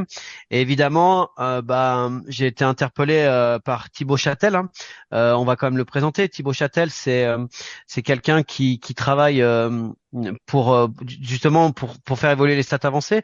Il a à l'époque il a créé l'initiative Manus Corsi, donc il était entre 2018 et 2020, c'est lui qui a créé les stats avancées pour la Magnus. Il a co-dirigé la rubrique NHL de Hockey Archive. Moi je lis un petit peu son CV, donc il a été formé sur les glaces françaises, donc là ça j'ai pas trouvé où il a joué et avec qui. J'ai demandé, je me suis renseigné, mais personne n'a pu me répondre. Donc il vit désormais maintenant à Montréal, donc évidemment on a eu des échanges sur Twitter et on l'invite ou ses collaborateurs à venir nous expliquer certaines choses. Il aime par-dessus tout aiguiser l'œil du lecteur à l'aide des statistiques avancées, quitte à défaire certains mythes. Alors j'y viens là-dessus parce que il a commencé en disant que j'étais rétrograde, que je voulais conserver mon poste de consultant, etc. Alors, vous êtes absolument vintage. Pas parce que vous êtes vintage. Absolument pas, parce que je suis quelqu'un qui justement va à beaucoup de formations puis qui aime bien les stats avancées. Simplement, je vais réexpliquer mes propos. Pour moi, les stats avancées, tu peux pas ne pas regarder un match et faire un compte rendu sur le match juste avec des stats avancées. Pareil, lorsque tu fais du scouting sur les joueurs, c'est très très bien, mais il y a des stats qui te permettent de dire que ce joueur a à peu près tel niveau, mais finalement, dans les moments décisifs, ça peut changer. Alors, si on va venir sur l'actualité. Vous avez parlé de Kuntz. Kuntz, ce qu'il faut savoir, c'est que c'est un gardien qui avait 91,95 pourcentage d'arrêt. C'était un gardien qui a joué le 20 janvier, qui a été blessé, qui a rejoué le 4 mars. Donc 2 matchs en 3 mois. Et hier, dans un match décisif, on le fait rentrer à l'extérieur à Bienne, sachant que c'est un match aller-retour, donc c'est très très court. Et il finit avec une moyenne d'arrêt de 96,97. C'est le facteur X du match et c'est lui qui fait gagner le match. Ben là, si on prend un petit peu sa saison régulière, ses précédentes saisons, qui aurait pu prédire, à part Luca Cereda, que Kuntz allait faire ce match-là? Bah moi je pense que c'est le facteur X, c'est-à-dire que c'est l'entraîneur qui connaît très bien son joueur, qui l'évalue à l'entraînement, qui voit comment il est au niveau du caractère et comment il est au niveau de la forme, et qui le connaît depuis plusieurs années et qui a décidé de le mettre à ce moment-là. Et c'est lui qui a fait faire le match nul à Ambry, qui donne tout l'avantage de la glace vraiment complètement à son équipe. Si on prend les deux équipes et qu'on prend les meilleurs joueurs, d'accord, on va parler de Bienne et Ambry. Si je vous dis Salinen, Eponiemi, Rajala, Yakovenko, c'est ce qui se fait, ça fait partie des 4 meilleurs joueurs dans le top 8. On est d'accord. Ben, Salinen, depuis le début des play-ins, c'est 1 point moins 1. Eponiemi, c'est 1 point moins 1, plus 1. Et c'est vraiment, un joueur qui est dans le volume de jeu qu'on ne voit absolument pas. Rajala, qui était sans doute le joueur qui a porté Bienne, à bout de bras, et ben, c'est 0 point moins 1. Et Yakovenko, c'est 0 point moins 1. Si on part chez les Tessinois, Pestoni, qui est le joueur emblématique, le meilleur joueur suisse, Heim, qui arrive de NHL, Dauphin, et Spacek, qui sont les 2 meilleurs buteurs. Pestoni, c'est 1 point moins 2. Heim, c'est 1 point moins 1. Dauphin, c'est 0 point moins 4. Et Spacek, c'est 0 point moins 4. Et pourtant, c'est les joueurs qui ont été vraiment des fers de lance dans la saison, dans les matchs importants, etc.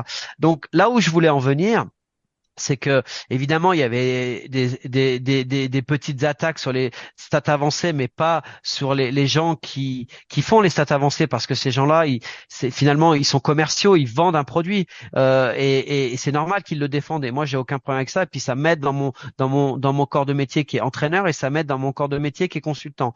Par contre, je redis qu'on peut pas analyser un match juste sur les stats avancées. Et ce que j'ai essayer de faire comprendre lors de la dernière émission, c'est que l'importance des matchs, l'enjeu, l'état de forme, il y a certains moments où les stats ne répondent pas à ça. Et là, je viens de vous donner à titre individuel, lorsqu'on imagine la série entre Bienne et Ambry, on n'aurait jamais imaginé que les 8 joueurs que je vous ai cités, ou que le gardien qui a joué hier soir serait soit à si haut niveau, soit à si bas niveau. Et c'est là-dessus où, évidemment, c'est pour ça qu'il y a des hommes sur les bancs, qu'il y a des gens qui évaluent, et évidemment que ça nous aide dans le travail, comme la vidéo. Personnellement, si je vous parle de joueurs, quand j'étais joueur, moi, quand je vois ce qu'on a pu faire aujourd'hui avec les joueurs sur la vidéo, sur les skills, etc., j'aurais rêvé qu'on m'amène ça. Malheureusement, à mon époque, ça n'existait pas. Et petit à petit, bah moi, je me suis aperçu que lorsque je faisais des séances vidéo à titre individuel ou collectif, ça faisait énormément progresser mon équipe. Et après, évidemment, bah je suis rentré aussi avec les stats avancées, etc. Mais faut pas les prendre comme une attaque. C'est simplement que il faut différencier les choses. Et voilà. Et donc, je voulais juste lui répondre. Et pour finir, je me suis permis par rapport à vous, d'inviter ces gens à une émission parce que ça serait très important d'avoir des cas concrets avec des gens qui nous expliquent les stats avancées. Donc, ça peut faire comprendre. Évidemment, on peut pas rentrer dans tous les détails parce que c'est très technique, Très mais technique. très technique. Mais par contre, sur certains domaines ou certaines situations avec des exemples concrets, on aurait l'avis du statisticien et l'avis d'un consultant, l'avis d'un journaliste, et essayer de dire, bah moi, je vois pas les choses comme ça parce que pour moi, je vois ça comme ça. Toi, avec tes stats avancées, tu ça vois comme ça. Et puis le journaliste peut-être qui voit ça d'une autre manière. Donc voilà, on a besoin de tout le monde. Et voilà, c'était intéressant. Le seul regret que j'ai dans toute cette histoire, c'est que euh, sans connaître les gens, on porte des jugements publiquement, et donc j'ai dû répondre point par point, et j'ai perdu un peu de temps dans ma soirée, mais finalement c'était intéressant parce qu'à la fin, on a conclu qu'il y a un de cette société qui viendrait nous expliquer ça, et puis qu'on pourrait débattre. Donc voilà, Ouais. c'était juste un aparté. Mais c'est Voilà. c'est intéressant ce que tu dis, juste pour prolonger, je vais pas faire long, mais c'est le hockey moderne, c'est ça, c'est le melting pot des stats avancées et du coaching.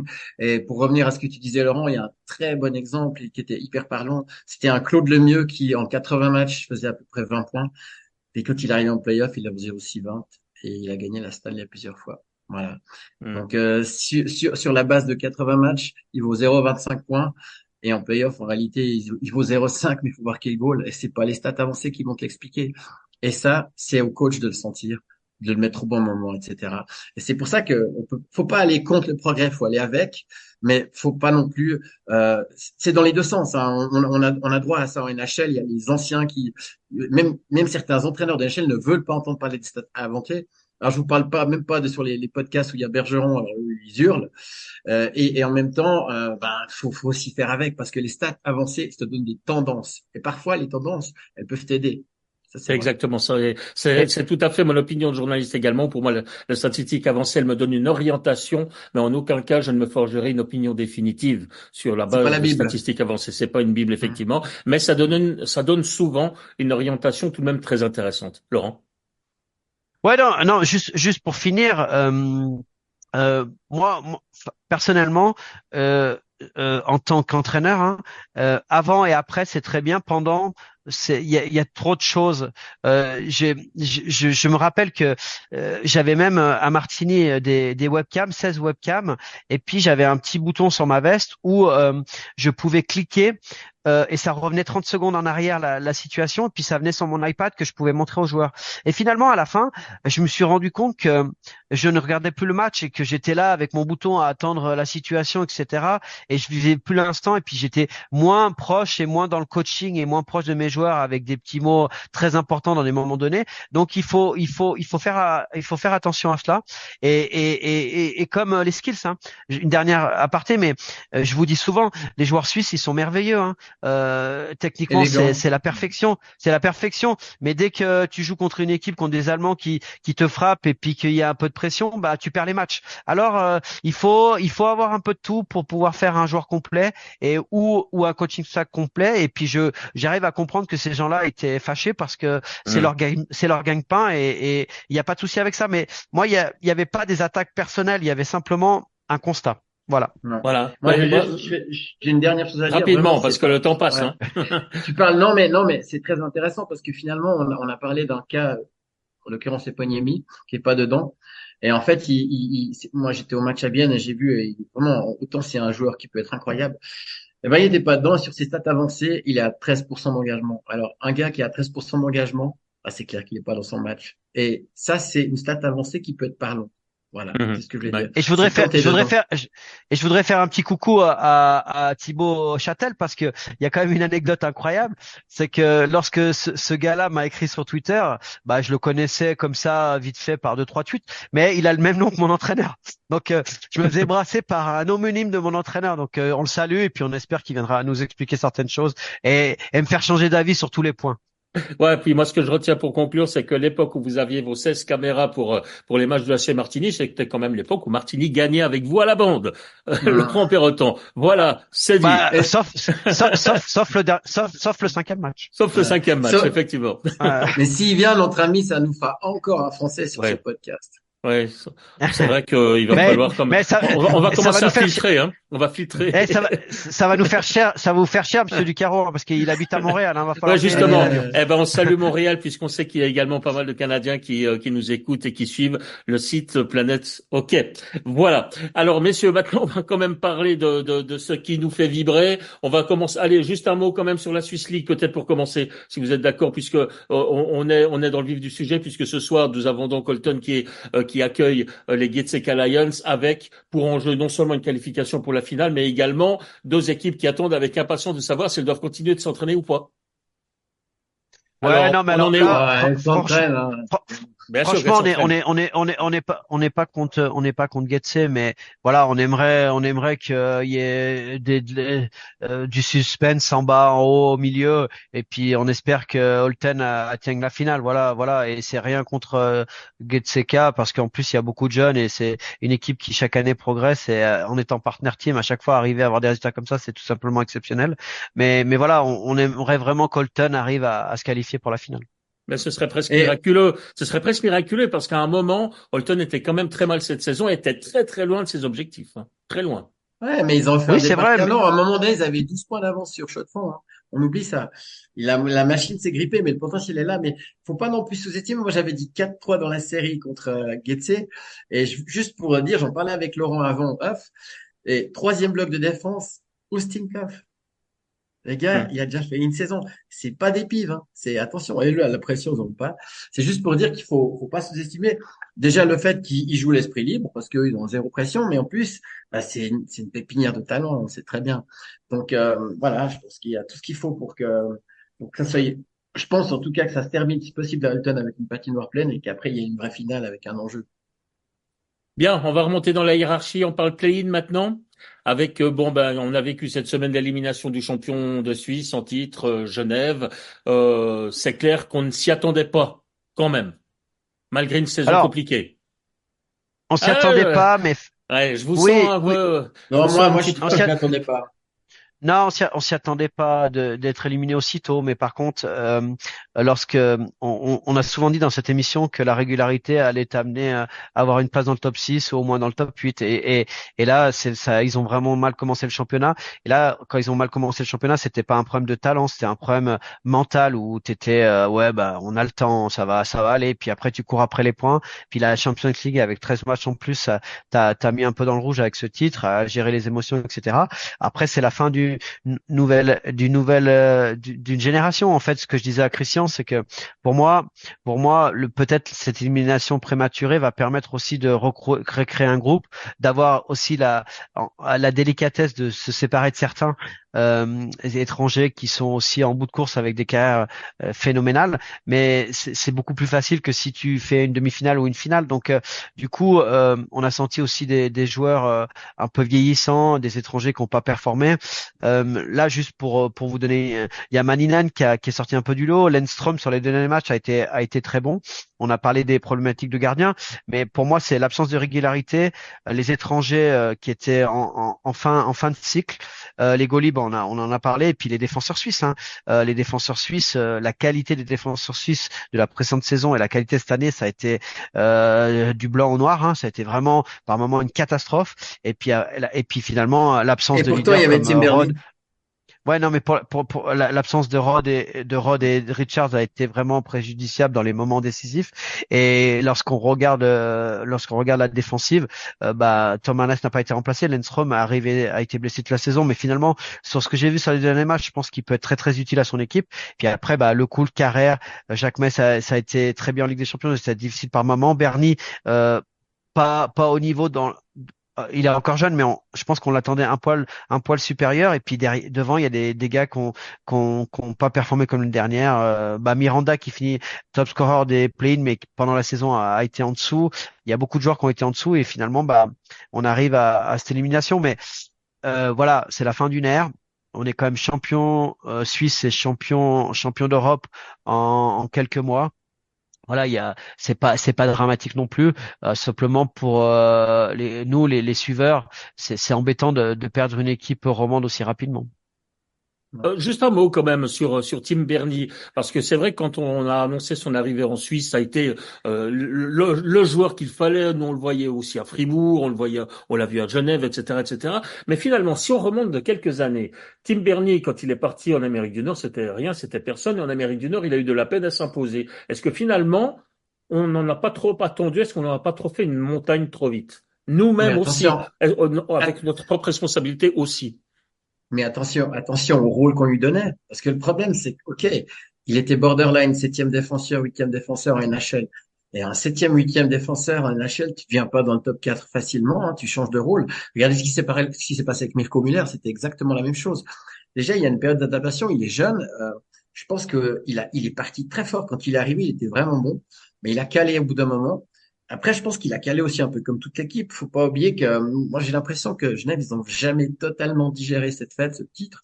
Alors, j'ai regardé, c'était bien 13 matchs qu'ils ont joué en plus, et avec les Ouais, déplacements. exactement, Voilà, exactement. c'est ça. Et puis surtout, moi, j'ai envie de dire, voilà, la question au début, c'était est-ce que c'est une surprise que Genève soit éliminé? Je rappelle juste que le premier match qu'ils ont joué contre Bienne, c'était leur septième match en 12 jours. Est-ce que c'est vraiment une surprise? Moi, je pense pas, parce que c'était flagrant à Bienne. C'était l'énergie du désespoir, mais au niveau du danger, il y avait le premier bloc qui était vraiment, parce qu'ils ont mis leur 5 contre 3, ils étaient très forts, mais il y avait que des champions du monde et des champions olympiques sur la glace. Et autrement, c'était le quatrième bloc qui émergeait de temps en temps. Autrement, ils étaient cramés, ils étaient nazes. Ouais. Et le pire, c'est que sur le dernier tiers, c'est eux qui ont dominé et que Bienne a défendu énormément. Mais moi, je pense que c'était vraiment la fin, ils étaient cuits. Et voilà, on a tiré le maximum de cette équipe. Faut pas oublier qu'il y a des gars comme Phil Poula, Winnick, c'est des gars qui ont 40 ans, hein, je veux dire. Ouais. Moi, je pense que qu'ils soient champions d'Europe, c'est remarquable. Laurent. Pour répondre à votre question, Philippe, moi, pour revenir sur Tim Berni, c'est 4 goals, 9 passes, 13 points. C'est 0,32 de moyenne de points. On attendait un petit peu plus et c'est moins 4 au plus-minus. Mais c'est surtout dans l'amalgame et dans les duos où on n'a pas trouvé le joueur qui est capable de jouer avec lui. Et moi, je reviens, on avait dit en début de saison, oui, Morer, il est catastrophique, il est lent, il est en danger, C'est etc. ce que j'allais Mais dire. Il a manqué. finalement, des joueurs comme ça ont manqué. Des joueurs comme ça ont manqué, et c'est là que tu vois dans la construction d'une équipe, peut-être qu'il y a des joueurs qui commencent mal le championnat, mais qui ont un rôle bien particulier, et peut-être que tu dois être patient avec eux parce que ça peut t'aider. Et moi, je reste persuadé que il a besoin d'un joueur très fort physiquement et d'un joueur très bon, très sobre, et qui défend très très bien pour pouvoir s'exprimer pleinement. Et pour l'instant, on n'a pas trouvé le duo avec lui. C'est pour ça qu'aussi il est pas dans les attentes ou dans ce qu'on estime pouvoir attendre de lui au niveau des médias, quoi. Hum. Et donc, pour conclure, ouais, on va conclure quand même sur Genève Servette. Allez-y, encore. Dernière remarque, Christian? Ouais, non, je disais, comme par rapport à ce qu'il dit là, il est aligné avec Vatanen et moi je le vois plus avec Ledström qui est physiquement plus solide et puis plus safe défensivement parce que c'est quelqu'un qui aime bien attaquer, hein, Bernie. Enfin, mais ça c'est à voir. Pas Et convaincu, puis, Perroton. Non, pas du tout, parce que Lenström, il a fait des grosses erreurs le match 1 là. J'ai trouvé contre Bienne où des fois il va mettre de la pression alors que de l'autre côté il y a un mec backdoor. Il est pas mal avec le puck et tout, mais défensivement il a aussi un petit peu des absences. Et moi je le verrais bien pour te donner un exemple avec Love de Bienne par exemple où là il y aurait ouais. vraiment un bon complément. Mais je sais pas si ils ont ça à Genève, quoi. Mais juste pour en finir avec ça, je vous rappelle juste qu'on a oublié déjà, mais Tanner Richard, quand il est arrivé, c'était aussi un gars qui avait un peu touché à la NHL, qui avait un contrat mirobolant, c'était un gros coup à Max Orley, et au début, il gagnait des engagements, et c'est tout. Et il est venu Mhm. sur le tard, le joueur qui est devenu. Donc ça veut dire que je pense que avoir fait une expérience en NHL, ça te donne pas une garantie d'être un leader absolu. Il n'y en a pas beaucoup qui, jeunes, sont déjà comme ça. Ouais. Et pour refermer le chapitre Genève Servette, j'ai lu quelque part que c'était une fin de cycle. Est-ce que vous êtes d'accord avec ça? Il faut Ouais. s'entendre sur la Oui, notion de oui. cycle aussi, quand même. Oui, oui, non, mais tout à fait d'accord. Je crois qu'il faut partir avec un renouveau dans le vestiaire aussi. On sait Mais alors à ce que moment-là, vous ne que gardez le pas Artikainen, vous ne gardez pas tous ceux qui n'ont plus de contrat. Non, Artikainen, Maïnen, Puyol, bah moi je garde. Je garde. Maninen, je garde. Maninen, Après, Artikainen, et il y en a un troisième encore dont on j'aimais attend, Pouliot. On Pouliot, attend. Ouais. j'aimais des doutes. Donc ça sera à voir. Mais ce que je voulais dire, moi, c'est surtout la façon de travailler de Yann Cadieux. Il est important aussi de renouveler l'effectif de temps en temps parce que ça travaille beaucoup et il y a beaucoup d'intensité dans le discours et il n'y a pas tous les joueurs qui peuvent accepter ça au quotidien sur la longueur. Donc L'usure. je crois le fait de changer un petit peu une bonne partie de l'équipe peut faire du bien aussi au coaching staff. C'est juste. Je suis Voilà, ben d'accord. ça sera notre conclusion pour cette saison 2023-24 de Genève. Désormais, lorsqu'on leur parlera des Genevois, on sera déjà tourné vers la saison 2024-2025. On continue avec qui? Avec Bienne? Ou dites-moi. Ouais, bah Je je t'écoute voulais tout dire. Allez-y. rapidement parler d'une équipe qu'on n'a pas parlé, c'est de Lugano, hein. Alors, qui Lugano jouera contre Gauthieron? Oui. contre Gauthieron parce que là c'est pareil, il y a des gens qui n'ont pas été très contents de nos réponses concernant Lausanne sur la demi-finale potentielle entre Lausanne et Fribourg. Et à la période où on avait répondu, on savait pas si Lausanne allait jouer soit Berne, soit Davos, soit Lugano. Et c'est pour ça que j'avais mis des doutes. Aujourd'hui, ils jouent Davos. Pour moi, ils sont favoris et ils ont vraiment des grandes chances d'aller en demi-finale. Ouais. Là, tandis que Fribourg n'est pas aussi certain d'aller en demi-finale et c'est pour ça qu'on pouvait pas répondre notamment à certaines questions parce qu'on nous a posé la question comment on va faire pour contrer tel joueur ou tel joueur entre la série Lausanne-Fribourg en demi-finale. Il y aura peut-être les deux équipes, il y en aura peut-être une, il y en aura peut-être zéro, mais en tout cas pour moi l'équipe qui a un mauvais tirage c'est Fribourg. Et pourquoi? Parce que moi, je pense que Kostinen, il va monter en température.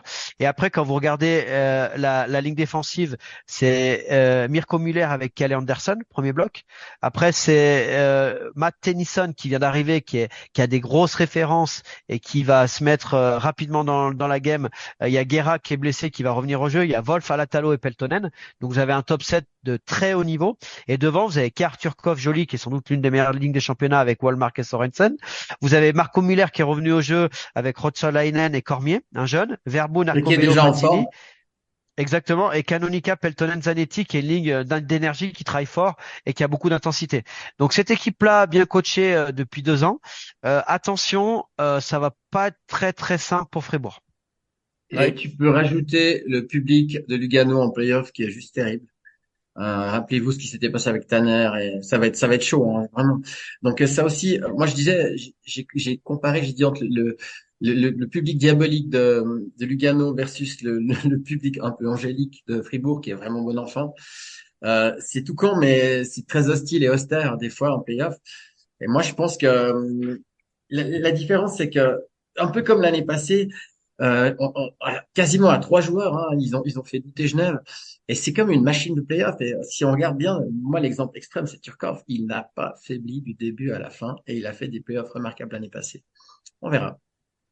Oui, on verra. Bah, cette série, en tout cas entre Fribourg et Lugano, risque d'être passionnante et elle méritera évidemment encore d'autres analyses et d'autres prospections dans le style de jeu des deux formations dans nos prochaines émissions, puisqu'on est vraiment tout près des playoffs. Voilà, donc on aura une série entre Lugano et Fribourg, et puis on attend de savoir quel sera l'adversaire de Zurich, si je ne Exactement. m'abuse. Et ça sera entre Alors, Bienne et Ambry. Et, ouais, alors hier, on a diffusé ce match sur les Monts Bleus et puis vraiment ce qui m'a un petit peu agacé, c'est le manque d'efficacité, mais surtout la légèreté par moment de notamment la ligne Kunti Brunner et Kunzle. Pourquoi? Parce que parce que avec ce système que moi, j'en ai beaucoup parlé sur le plateau, que je trouve complètement aberrant, hein, on garde pas les goals marqués, goals encaissés, et puis si en cas d'égalité sur les deux matchs, s'il y a une victoire chacun, tu vas en prolongation. Ben, en cas de victoire hier soir, ça leur permettait de faire tourner l'effectif lors du match, voir comment ça se passait, et puis que si ça allait pas très bien, ben, tu laissais un petit peu aller, puis lorsqu'arrivaient les prolongations, bah tu mettais tes meilleurs joueurs, tu coachais comme un porc, comme je dis souvent, et puis tu pouvais peut-être l'emporter avec le talent que tu as dans l'équipe et le gardien que tu as dans les buts. Et là c'est pas le cas, parce que là ça va jouer dans le temps réglementaire dans une Gotardo Arena. Mais alors il parlait de Lugano, mais va à Ambry Le demain. feu. Bon courage, hein, bon courage. Ouais. Donc c'est vraiment dommage. L'entame de match va être très très importante. Le match va avancer, plus ça peut permettre à Bienne de développer son jeu. Mais s'ils viennent et qu'ils prennent 2 goals d'entrée avec un Ambry qui forecheck à 2-1, un 2-1-2 très agressif, ça va être très très compliqué. Et tout ça parce qu'on n'a pas été efficace, ou un petit peu léger, ou peut-être un petit peu fatigué lors de l'acte 1 de ce deuxième play. Ouais. Alors, moi, je rajouterais une chose à ce que Laurent a dit, c'est que on en a parlé justement. Si moi j'ai dit la même chose, Brunner Conti, ils sont pas en mode playoff. Ils sont pas en mode playoff. Ils jouent comme des artistes. Alors, c'est aussi, ça peut être une force, hein, attention. Ça veut dire que ça peut t'enlever une forme de pression des fois. Après, il faudra aussi pas oublier une chose, c'est que Ramon Tanner est suspendu, c'est officiel. Donc là aussi, Gross n'est pas là. La défense du côté d'Ambry, c'est solide. Franchement, Haussmann, ouais. j'ai vu, ouais, Mm. Grossman, pardon. Et c'est solide. Ensuite, pour l'instant, Eponiemi joue sous le 4e bloc, il est transparent. Ça, c'est un peu inquiétant. Après, moi, j'ai trouvé que, voilà, spécialement contre Genève, puis j'étais au match, voilà, cette équipe de Bienne, clairement, ils aiment pas le jeu physique. D'ailleurs, c'était assez drôle parce que Winnick, pendant le match contre Bienne, là, il sautait sur tout ce qui bouge. Et en fait, c'est marrant. Sur un seul joueur, il a pas osé sauter. Devinez qui c'est? Sur Forster. Sur Forster. Comme quoi, il a beau être un dur, Forster, et Dieu sait si. Alors, j'ai noté, hein. Alors, on sent qu'il grille ses dernières cartouches. Il avance plus, hein. D'ailleurs, quand Umberto Gial débordait, c'était au secours. Par contre, alors, il a un sens de l'anticipation. Et devant le goal, il fait le ménage. Il est encore juste incroyable. Et c'est marrant parce que Vinicius jouait du hockey de playoff de NHL où il fonçait dans tout ce qui bouge. Et je vous jure, chaque fois qu'il y avait Forster, il n'y allait pas. Et ça, c'est un peu l'atout physique et aussi psychologique, hein, parce que voilà. Et d'ailleurs, faut quand même dire, hein, Forster, a l'air de rien, il a encore marqué un match à Genève. Donc, par rapport à ses playoffs, lui, il est dedans. J'ai aussi dit un truc, c'est que c'est vrai, pour moi, Bienne a un gros problème avec son powerplay. Et puis, j'y crois pas à ce powerplay avec 5 attaquants. D'ailleurs, le retour de Radgeb, on en parlait avec Laurent et j'avais dit, il manque Radgeb. C'est vrai qu'alors, autant il a fait un début compliqué, parce qu'il a dit lui-même qu'après l'échauffement, il était crevé. Donc, je pense que le gars, il en a chié. Par contre, plus le temps avançait, plus il était bon. D'ailleurs, le goal qui est marqué par Bienne, c'est suite à une entrée de zone vraiment brillante de sa part. Et il a une bonne vista. Et moi, je pense que clairement, ils ont besoin d'un blue liner. Et le problème aussi, c'est que à force de mettre Ayala sur le power play, ben, il a plus son efficacité en one-timer. C'est pas un distributeur, c'est un gars qui doit être à l'aile et tirer en one-timer. Et moi, je pense que ça, c'est un des graves problèmes de Bienne. D'ailleurs, ils ont eu 7 power play à 4 contre Genève, ils ont pas marqué. 8, Donc, bah, ils sont à 8,33 voilà, c'est en ça. play-in Alors, d'efficacité. à un moment donné, c'était une des forces de l'équipe. Hein. Donc, clairement, moi, je pense il faut qu'ils mettent un blue liner. Enfin, ils ont de quoi en plus. Voilà. Moi, j'y crois pas ces 5 attaquants. Après, voilà, j'imagine qu'ils savent quand même ce qu'ils font. Et puis, comme tu l'as très bien dit, Laurence, moi, je pense qu'ils vont vivre l'enfer. Les 20 premières minutes, ça va être très compliqué. Mais c'est une équipe d'artistes, on sait pas. On verra. Parce que sur un coup de baguette. C'est ça. Mais Chireda a pris la décision de mettre compte, c'est de jouer avec 3 défenseurs étrangers, parce qu'on sait on en avait beaucoup parlé dans cette émission, il y a un gros déséquilibre entre l'offensive et la défensive au niveau intrinsèque à titre individuel. Et le fait de mettre C'est la compte, seule équipe qui joue avec 3 étrangers en défense d'ailleurs. ouais, le fait de mettre compte, ça a permis de jouer avec 3 étrangers. Maintenant, moi j'ai une question pour vous.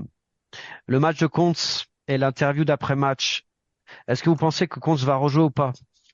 Moi, je pense Je le remettrais bien sûr. par rapport à ses performances, mais moi, je l'ai trouvé extrêmement fatigué et à court de rythme, justement, parce qu'il a joué 3 matchs en 3 mois, hein, finalement, avec hier soir. Donc, c'est un gros risque. On va voir ce que décide Chereda. Et là, je reviens un petit peu avec les stats avancées par rapport à ses performances et son match exceptionnel avec ses stats exceptionnelles. Peut-être que Chereda, il va aussi prendre en compte la considération physique et voir dans quel état il est au niveau physique pour pouvoir le remettre. Intrinsèquement, il mériterait d'y aller. Maintenant, moi, je l'ai trouvé à l'interview très très fatigué hier soir et logique, hein, après avoir joué si peu et en plus c'est un gardien qui a une grosse corpulence, une grosse caisse. Donc ça, c'est à voir. Il mériterait de jouer, mais maintenant c'est Chereda qui va décider ça et ça peut aussi avoir son importance parce que si on estime du côté de Chereda que Kuntz il est vraiment très fatigué, il a vraiment été dans le rouge et puis on peut quantifier ça. Et ben peut-être qu'on va mettre Juvonen et ça va changer la défensive. Et si tu changes ta défensive, on sait que défensivement les autres défenseurs suisses au Tessin sont de moyenne qualité. Ça peut permettre à Bienne de s'en sortir. C'est marrant parce que moi j'ai pas la même lecture que toi. Moi je l'ai vu Kantz, mais j'ai surtout l'impression qu'il est tellement calme. C'est un gars qui est pas nerveux. Donc Ouais, mais je l'ai j'ai trouvé. pas l'impression qu'il était fatigué. J'ai l'impression qu'il est. Voilà, Mm, c'est comme on dit, c'est un de ces gars qui a pas de sang dans les veines. Quoi. Et mm. moi j'ai trouvé, j'ai dit King Kantz est de retour. Parce qu'il était impérial, il était incroyable. En tout cas, ce qu'il y a Bien de sûr. sûr, c'est que j'ai trouvé excellent Mac Isaac là, qui était vraiment Ouais, derrière très bon, très très bon, et très très très simple, solide, très simple. simple, exactement, mais ce qu'il fallait quoi en gros. Et puis j'ai trouvé aussi que je voulais quand même préciser un truc. Quelle progression de Manix Landry, comme il joue. Mais Ouais. ça fait partie de ces jeunes pousses qui ont Il, pat- explosé comme son père. tu parlais comme Manix son père, Landry. comme André Ouais, Bikov, ouais, tu parlais. ouais, Ouais, non c'est seulement il fou. patine, mais il a le même look, le même équipement, la même tête. On dirait que c'est Eric Landry Ouais, sur la glace, c'est incroyable. Et là, je peux dire qu'il a mis un ouais. rôle sacrément important. Il a 14 minutes de temps de jeu. Il jouait pas au début de saison. Ouais, c'est pas mal. Et Mm. puis, je voulais quand même dire aussi, c'est quand même important de le dire parce que malgré tout ça, Tommaso De Luca, exceptionnel. Aussi, 12 minutes de temps de jeu. Donc, pour moi, c'est les deux révélations chez les jeunes de la saison. Et ça me fait penser d'ailleurs dans la lignée de Rohrer du côté de Zurich. Alors, ils ont les deux un défaut, hein, c'est que De Luca, il va jouer avec l'Italie et Rohrer va jouer avec l'Autriche. Mal fait. Parce que c'est Bah, vraiment des sacrés bons joueurs. rapidement, de Luca 2004, 11 buts en 41 matchs, une projection de 14 buts s'il avait joué la totalité des 52 matchs. 14 buts, ça le mettrait au-dessus de certains étrangers en National League, donc c'est pour vous dire. Hein. Je pense que c'est Il a le, 20 le ans, Rookie of the donc Year c'est avec vraiment Rohrer, je exceptionnel. pense. C'est vraiment c'est vraiment exceptionnel ce qu'il fait cette saison. Eh, Laurent, les projections, c'est un peu de la statistique avancée. Faites attention à ce que vous dites. Hein. Exactement, Ouais, exactement. Je vais recevoir des tweets encore. Attention. mais certaines fois, il faut s'en servir. C'est comme on dit. Absolument. Bon, messieurs, il y a une autre grosse caisse là qui va faire un peu la loi dans cette émission, c'est que le temps il passe très vite. Alors on a encore deux trois rondelles, j'imagine, Christian. Vous Oui, avez oui. préparé des rondelles, oui. Alors on va passer aux Ouais. rondelles et puis ensuite on va. Et juste, nos auditeurs ne voient pas, mais en plus, pour les rondelles, il a mis la chemise pour aller couper du bois dans la forêt. Ouais, Donc, c'est juste, c'est on est juste. Le, on est en plein dans le thème. le Ouais, Lumberjack. Le ouais. Lumberjack. Mais peut-être que dans un avenir proche, les auditeurs pourront peut-être voir les chemises de Christian Ponty. Ça, Oh, oh, attention. j'ai donné une petite information. Bien. C'est dans Alors, Ruslan. allons-y, Christian. Ouais, alors moi j'en ai une sympa à propos de Nashville que j'ai entendu. Alors ce qu'il faut savoir, c'est que il y a 2 mois en arrière, 3 mois en arrière, ils ont décidé, le staff, toute l'équipe, et ils ont dit que ils feraient une sortie à Vegas tous ensemble et ils iraient voir le concert de U2. Et en fait, il se trouve qu'ils ont eu une série Ah, dans le catastrophique. fameux globe, là, dans ce Et fameux, un truc incroyable. ouais, exact, Ouais, exact. En fait, c'est la tournée mondiale de U2. ouais, Je crois que Vegas, ils y sont depuis 3 ou certain ouais, temps. c'est ça. Mais c'est surtout Et la du salle coup, qui est tous extraordinaire. les, exactement. Et du coup, bah, évidemment, réjouissance, sauf que là, ils se sont ramassés 6 défaites d'affilée. Et la direction a pris une décision drastique. Ils ont Ah dit, ouais. stop, on n'ira pas voir YouTube. Et vous savez quoi? Derrière, ils ont gagné 8 fois d'affilée. Alors, c'est ce qui est très Donc, intéressant. C'est dans donc, la non, gestion. mais ouais, mais attends, ils ont gagné 8 fois d'affilée, donc du coup, ils vont voir Céline Dion. Je sais pas. Non, mais Bon, c'est marrant parce bon, on que va finalement, reperdre. non, mais c'est ce qui est marrant aussi, c'est aussi quelque part quand tu fais ça, t'attends quoi? T'attends une réaction. Et c'est là que tu vois tes leaders. Donc c'est toujours la même chose. Tu vas faire une gestion entre guillemets dure à la Cadieux, en prenant une décision forte. ça se trouve, suivant les joueurs que tu as, ils vont se retourner contre toi, ils vont jouer contre toi. Et si tu as des joueurs forts, à la Noah Rudd et compagnie, Yosi, je sais rien, ben les gars, ils ont dit c'est assez marrant. Même les gars, ils en parlent, ils disent bah finalement on a bien fait de pas l'avoir du tout. Ils ont gagné 8 fois d'affilée. Et ce qu'il faut savoir, c'est que maintenant, pour l'instant, ils sont en playoff, ils sont les premiers pêchés. Et puis ils ont même pas mal de chances d'aller, même s'ils ont perdu le dernier match. Mais ils ont fait une série exceptionnelle de 8 victoires d'affilée, dont 5 sur la route, avec des stats incroyables de Yosi qui a fini meilleur joueur de NHL. Donc finalement, peut-être que YouTube, il y a pour quelque chose sans faire exprès. Alors ça, c'est une des news. Bon, on peut peut-être proposer je sais pas, moi, on peut proposer d'aller voir Henri Dess à Bienne, on verra ce que ça donne. Je sais Vous pas. êtes vache. Vous êtes vache. Garantis rien. Non, mais c'est bien ce qu'il fait. C'est bien ce qu'il fait Henri Dess. J'adore Henri Dess. Vous l'avez vu Non, en autrement, français. Mais je l'ai vu Non, mais avec mes autrement, enfants, on c'est peut aller- multigénérationnel. Et vous l'avez vu avec son fils? Non, Vous Oui, connaissez oui, le c'est nom notre du Pierre-Yves. hein, vous connaissez On peut- le nom du groupe de son fils? on peut, on Ouais, peut aller dans ouais, une meilleure c'est bien. salle, une meilleure salle à Fribourg qui s'appelle Le Strap, voir Francis Lalanne. Ah, vous êtes trop. Ah ouais. Oh, y a pas que Voilà. Francis Lalanne. Tenez, si vous aimez l'humour, eh ben, sachez que ce jeudi, il y a Bouillon, par exemple, si vous aimez l'humour Yes. du terroir. Et Maurice Le Vaudois. Voilà, exactement, avec les, bah, ça, c'est jeudi, il y a encore de la place. On en profite pour le signaler. Donc, 026 C'est 311. pas un guichet fermé. Voilà, écoutez, voilà. Non. Bref. Ouais. Bon, j'ai Allez-y. encore une dernière sympa. En fait, du côté de Montréal, ils pavoisent parce que ils pensent que Ken Hughes a fait un grand coup en réussissant à se débarrasser de Jack Allen, qui avait un contrat à 4 millions 5 parce que cumuler les gardiens de Montréal, ils en avaient 3. Ils étaient presque à 15 millions. Ça leur coûtait une blinde. Ah ouais, quand Et- même. Mais il faut ouais. venir un gars qui joue pas, ou qui a pas joué depuis longtemps. Non, alors justement, attends. Ce qui se passe, c'est que Jack Allen finit au New Jersey. Ouais. Et en même temps, ce qui est drôle, c'est qu'ils ont en même temps pris Kakkonen, qui était en fait le gardien, sauf erreur, je sais plus, une autre franchise. Du coup, le problème, c'est qu'ils ont viré leurs deux gardiens, dont Akira Schmidt et Nicodo. Et en fait, mais le problème, c'est qu'au dernier match, pour l'instant, Jack Allen n'a encore pas joué, mais il pensait que ça serait impossible à la limite des transactions de se débarrasser de Allen, et Hughes l'a fait.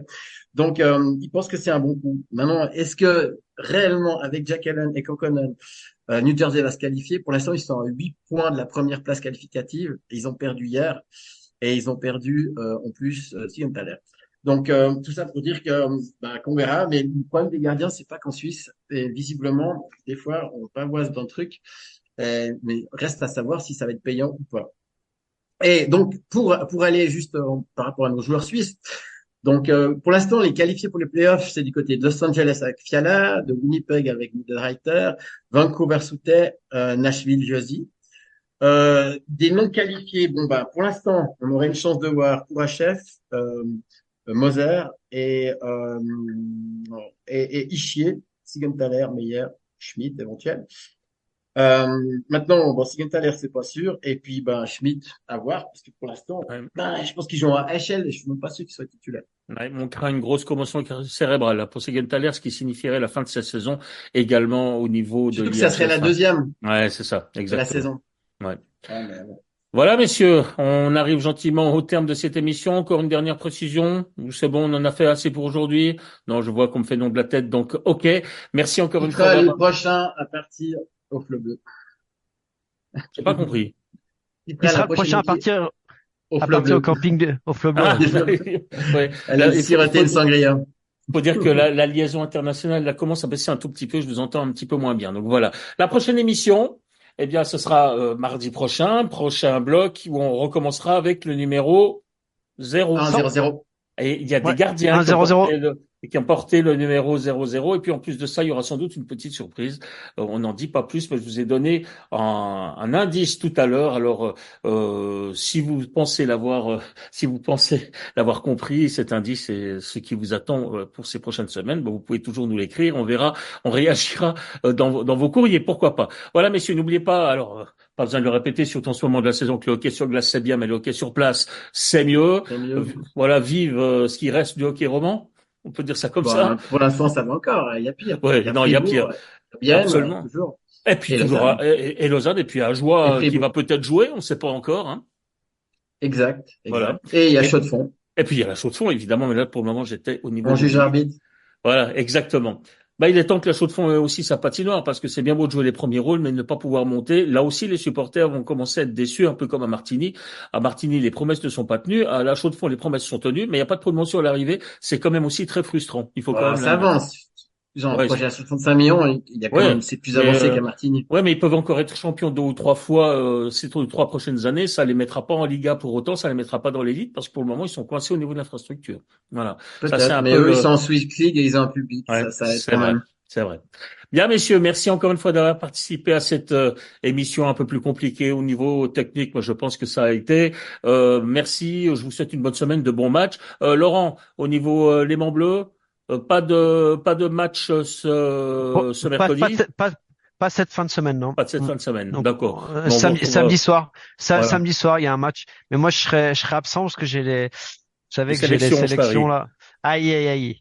Il va défendre Donc, son je titre de suis, champion du monde. Pour et aller voilà. défendre son titre de champion Mais du monde.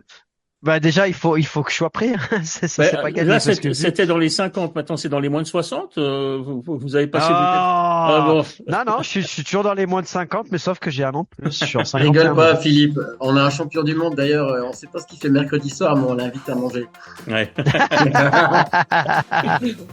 Bon, Bon, bah, bonne semaine à messieurs, vous. allez, bonne fin de semaine. Merci à toutes et à tous de nous avoir suivis. On se retrouve mardi prochain pour la 100e émission du premier bloc. Excellente fin de journée à toutes et à tous. Et à très bientôt. Bye bye. Bye bye.